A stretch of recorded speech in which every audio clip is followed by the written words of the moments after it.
If there is one thing that every relationship has in common, it's that no one is perfect. And sometimes we may not react in the heat of the moment the way that we want to. We are all guilty of it. Yeah, I'd say. And it's not often that you're scrolling social media and someone says something that you think, oh my God, he is encompassing everything that has happened in my relationship. And I know so many others. So this clip is from Simon Sinek, and this is from his podcast, A Bit of Optimism. I'm a big fan. Check him out. And he has a certain gauge that he uses specifically with his wife whenever she raises her volume in a conversation, and it may be a little more heated than he anticipated. Take a look.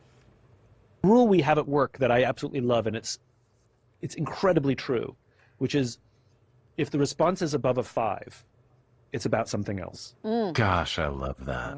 And we use it at work, but it's really true in any, like if your spouse yells at you, you know, for not putting the cap on the toothpaste.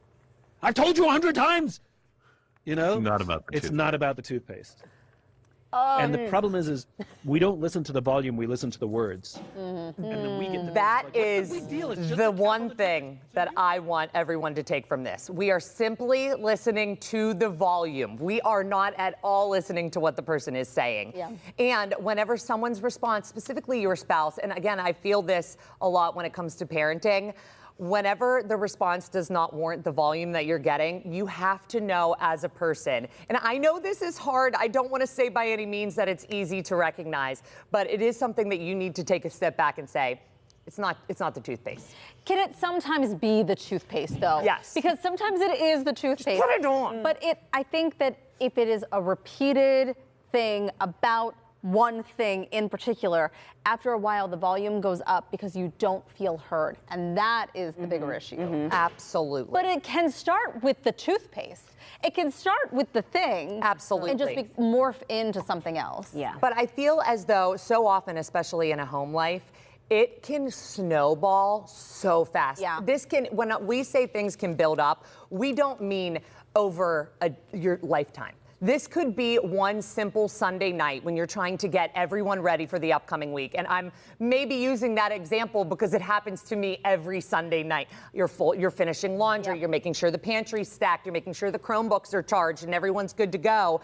Someone's in your way, they know what you're doing, but no one's listening to you whenever you say these things. And I will say my simple solution is listen to the person who is actively raising their volume because they are telling you what they want. Yeah. I wonder if men and women are a little bit different in these regards. I think so. Well, because it just, in my own personal experience, I tend to be more of the communicator in our relationship where, like, if something's wrong with me, you're going to know it, or I'm going to express it, or I'm going to say it. Whereas my husband, I mean, he'll say it in so many words, but you're going to see it in the small actions. You're going to see it in the frustration. You're going to see it at, yelling about the toothpaste. Yeah. But what I've learned is to look at myself in the mirror, and if this does happen, it's like, you know what, Mike, this is not about the toothpaste. Why would he be upset over toothpaste or, just something trivial? This is a bigger issue. So it's just the practice of looking at the bigger picture and maybe saying, like, okay, what happened over the past 2 weeks? What has been building up that this could be attributed to? This is like every time I rage cleaned. Oh, well, you're rage cleaning because someone else didn't clean. The rage cleaning that happens is because of the spiral in my head, and I do think it's like the trying to control something. Like you feel like things are out of control, or they're too busy, or they're too hectic, and you just start rage cleaning. And Frankie knows, like, okay, What is rage? If she's slamming around. What we got a What does problem. that look like? I'm just curious. oh, rage cleaning. Rage cleaning.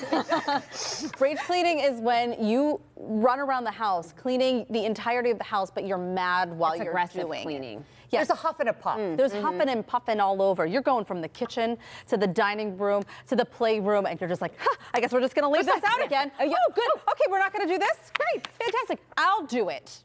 My favorite line is, does no one else know where the vacuum is? I'm not hiding it. Frankie knows to watch out when those Yeah, things happen. exactly. I feel like we're getting a lot of therapy in today's are. show. I It's love good. it.